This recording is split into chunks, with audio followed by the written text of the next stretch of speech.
কোরবানির অংশীদারের ভাগের সংখ্যা জোড় হলে কি সমস্যা আছে? কোরবানির পশু ক্রয়ের পর হাসিল না দিলে নাকি কোরবানি হয় না, একথা কি সঠিক? মেয়েদের নখে নেইল পালিশ লাগালে অজু হবে কি না? মন থেকেই কেমন জানি গোস্তের প্রতি একটা আকর্ষণ চলে আসে, এমত অবস্থায় আমার কোরবানি হবে কি না? কোরবানির পশু জবাই করার সাথে সাথে পশু নিস্তেজ হওয়ার আগেই চামড়া ছাড়ানোর কাজ শুরু করা যাবে কি না? কোরবানির সাথে আকিকা দেওয়া যাবে কি না? প্রিয় দর্শক, আর বিলম্ব না করে ইতিমধ্যে যে সমস্ত প্রশ্নগুলোকে আমরা নির্বাচন করেছি সেগুলো উত্তর দেওয়ার পালা শুরু করি। মিজান প্রশ্ন করেছেন, কোরবানির পশু ক্রয়ের পর হাসিল না দিলে নাকি কোরবানি হয় না, একথা কি সঠিক? কোরবানি পশু কোনো বাজার থেকে কেনার পর যদি কেউ হাসিল ফাঁকি দেন, হাসিল না দিয়ে নিয়ে আসেন গরু বা ছাগল এবং এনে যদি তিনি কোরবানি করেন, তাহলে তার কোরবানি হয়ে যাবে, কিন্তু তিনি বান্দার হক নষ্ট করার কারণে অপরাধী হিসাবে বিবেচিত থাকবেন এবং বড় ধরনের গুনাহগার হবেন। তার কর্তব্য হলো হাসিল দিয়ে আসা। কারণ বাজার ব্যবস্থাপনা যারা করছেন তারা বাজারের ব্যবস্থাপনা বাবদ যে এটার খরচ এবং তাদের প্রফিট বাবদ তারা যে হাসিল নির্ধারণ করেছেন সেটা না দেয়া মানে হলো আপনি তাদের ওই সুবিধাটা নিলেন কিন্তু তার সার্ভিস চার্জ দিলেন না। এজন্য আপনি অবশ্যই গুনাহগার হলেন এবং মানুষের হক নষ্ট করলেন, কিন্তু কোরবানি হয়ে যাবে ইনশাআল্লাহ বিইذনিল্লাহ। এরপরে সাইদিক পারভেজ জানতে চেয়েছেন, মেয়েদের নখে নেইল পালিশ লাগালে অজু হবে কি না? বাজারে যে সমস্ত নেইল পালিশ সচরাচর পাওয়া যায়, আমরা জানি এই নেইল পালিশগুলো ব্যবহার করলে নখের উপরে আলাদা একটা স্তর বা আবরণ লেয়ার সৃষ্টি হয়ে যায়, যেটা পরবর্তীতে খসে খসে পড়ে। তো এই লেয়ার থাকার কারণে অজু বা গোসলের সময় যে পানি ব্যবহার করা হয় সে পানি আমাদের ত্বকে যায় না, লেয়ারের উপর দিয়ে চলে যায়, যার কারণে অজু হবে না। নবী করিম সাল্লাল্লাহু আলাইহি ওয়াসাল্লাম বলেছেন, ওয়াইলুল লিল আকাব মিনান নার, অর্থাৎ তোমাদের পায়ের গিরা গোড়ালিকে অজু করার সময় ভালো করে ধো যাতে সেগুলো শুষ্ক না থাকে, কারণ শুষ্ক থাকলে সেটির কারণে তোমাদেরকে জাহান্নামে যেতে হবে। তাহলে বোঝা গেল যে অজুর সময় অজুর কোনো অঙ্গ বা অঙ্গের অংশ বিশেষ যদি শুকনা থাকে তাহলে অজু হবে না, একইভাবে ফরজ গোসল হবে না। এই জন্য কোনো মুসলিম নারী যদি মাসিক অবস্থায় থাকেন, তার জন্য সালাতের বিধান নাই, ওই সময় তিনি নেইল পালিশ ব্যবহার করতে পারেন, কিংবা তিনি নেইল পালিশ ব্যবহার করলেন অজু করার পর, এরপরে পরবর্তী সালাতের সময় যখন হবে তার যদি অজু করতে হয় তাহলে তার আগে আগে তিনি সেটাকে রিমুভ করে ফেলবেন। এইভাবে নেইল পালিশ ব্যবহার করতে পারেন। আর সাধারণ অবস্থাতে নেইল পালিশ ব্যবহার করলে অবশ্যই তাকে অজু করার আগে রিমুভ করতে হবে, কারণ নেইল পালিশ থাকলে অজু হবে না। এরপরে প্রশ্ন করেছেন তানজিম সিয়াম, আপনি জানতে চেয়েছেন, মন থেকেই কেমন জানি গোস্তের প্রতি একটা আকর্ষণ চলে আসে, এমত অবস্থায় আমার কোরবানি হবে কি না? ভাই তানজিম, আল্লাহ রাব্বুল আলামিন কোরবানির পশুর গোশত খাওয়াকে আমাদের জন্য হালাল করেছেন এবং আল্লাহ তাআলা রীতিমতো কোরআনে কারিমে আয়াত নাজিল করেছেন, ফাকুলু মিনহা ওয়া আত'ইমুল বা'ইসাল ফাকির, অর্থাৎ কোরবানির পশুর গোশত থেকে তোমরা খাও এবং অভাবীদেরকে খাওয়াও। এই আয়াতে আল্লাহ রাব্বুল আলামিন কোরবানির পশুর গোশত আমাদেরকে খেতে নির্দেশ করেছেন। অতএব কোরবানির পশুর গোশত খাবো আমরা, সে আকর্ষণ, সে আগ্রহ আমাদের মধ্যে থাকলে এটি কোরবানির জন্য কোনো ক্ষতিকর কিছু হবে না। নবী করিম সাল্লাল্লাহু আলাইহি সাল্লাম সম্পর্কে মুসনাদে আহমদ এবং তিরমিজি সহ বিভিন্ন হাদিসের কিতাবে বর্ণিত হয়েছে যে তিনি তার কোরবানির গোশত খেতেন।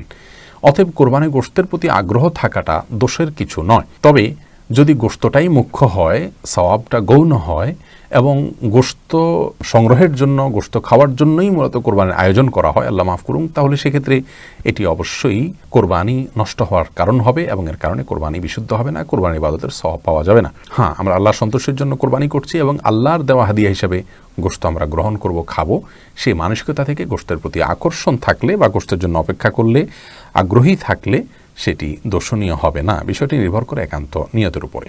সুজন সরকার জানতে চেয়েছেন, কোরবানির পশু জবাই করার সাথে সাথে পশু নিস্তেজ হওয়ার আগেই চামড়া ছাড়ানোর কাজ শুরু করা যাবে কি না? কোনো পশু জবাই করার পর তার প্রাণ পরিপূর্ণ বের হওয়ার আগে অনেকে রক কাটা শুরু করেন, অনেকে চামড়া ছেলা শুরু করেন।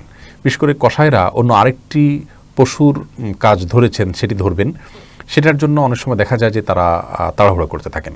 যিনি কোরবানি করেছেন বা যার পশু জবাই করা হয়েছে তার কর্তব্যের অংশ হলো যাতে পশুর প্রতি অপ্রয়োজনে অমানবিকতা প্রদর্শন করা না হয় সে বিষয়টি নিশ্চিত করা। প্রাণ বের হওয়ার আগেই চামড়া ইত্যাদি ছেলা শুরু করে দেওয়া, এটা অকারণে তাকে কষ্ট দেয়া এবং অপ্রয়োজনীয় অতিরিক্ত কষ্ট দেয়া, যেটি একজন ইমানদারের জন্য নিষিদ্ধ। সহিহ মুসলিম হাদিসে আসছে, নবী করিম সাল্লাল্লাহু আলাইহি ওয়াসাল্লাম বলেছেন, ইন্নাল্লাহা কাতাবাল ইহসানা আলা কুল্লি শাই, আল্লাহ তাআলা প্রত্যেক বস্তুর প্রতি ইহসান করা, অনুগ্রহ করাটাকে আমাদের জন্য ফরজ করে দিয়েছেন। ফাইদা কাতালতুম ফাহসিনুল কিতলাতা, অতএব তোমাদের কাউকে হত্যা করতে হয়, যেমন কেউ অপরাধ করেছে, শাস্তিস্বরূপ তার মৃত্যুদণ্ড হলো বিচারিকভাবে, কিংবা যুদ্ধক্ষেত্রে, তো তার প্রতিও তুমি অমানবিক হয়ে তাকে হত্যা করার প্রয়োজন হলেও, বৈধভাবে হত্যা করার প্রয়োজন হলেও সেক্ষেত্রেও তুমি অমানবিক হবে না।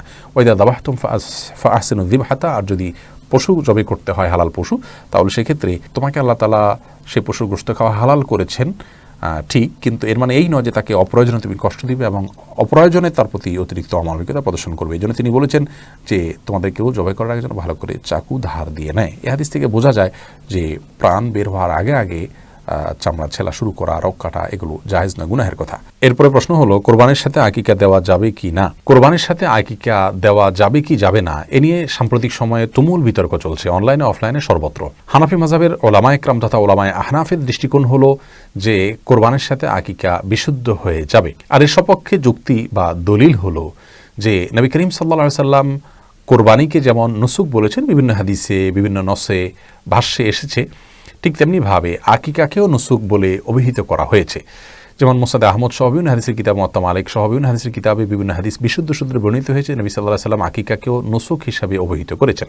যেহেতু দুইটাই নুসুক, অতএব কোরবানির যে বিধিবিধান, কোরবানির যে সুবিধা, সেগুলো আকিকার ক্ষেত্রেও প্রযোজ্য হবে। এই যুক্তির ভিত্তিতে, এই দলিলের ভিত্তিতে কোরবানির সাথে আকিকা করাকে বিশুদ্ধ বলা হয়ে থাকে। কিন্তু একটি কথা আমাদের কোনোভাবে ভুলে গেলে চলবে না যে জায়েজ একটি আর সুন্নাহ আরেকটি। ইবাদতের ক্ষেত্রে জায়েজ নয়, বরং সুন্নাহ তালাশ করতে হয়।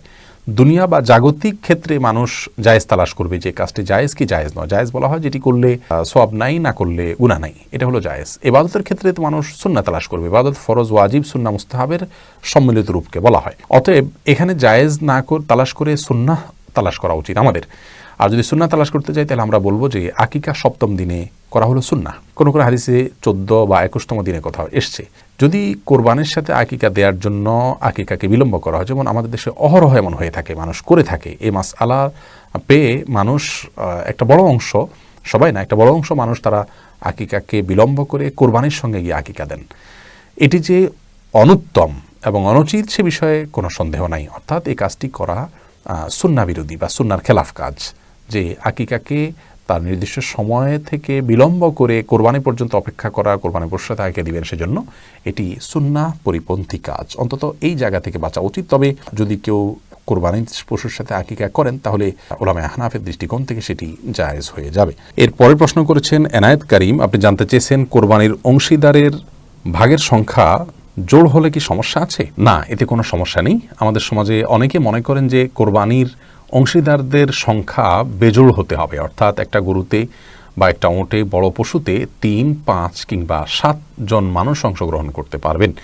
এটি মূলত কোরআন হাদিসের কোথাও শর্ত আরোপ করা হয়নি যে কোরবানির পশুতে বেজোড় সংখ্যক মানুষ অংশীদার হতে হবে, বরং জোড় সংখ্যক মানুষও অংশীদার হতে পারেন। গরু বা ওঁটে সর্বোচ্চ 7 জন ব্যক্তির তরফ থেকে কোরবানি বিশুদ্ধ হবে। অতএব 7, 6, 5, 4, 3, 2 যে কোনো সংখ্যক মানুষ একটি গরুতে অংশগ্রহণ করতে পারবে। বেজোড় হতে হবে এমন কোনো বাধ্যবাধকতা নেই।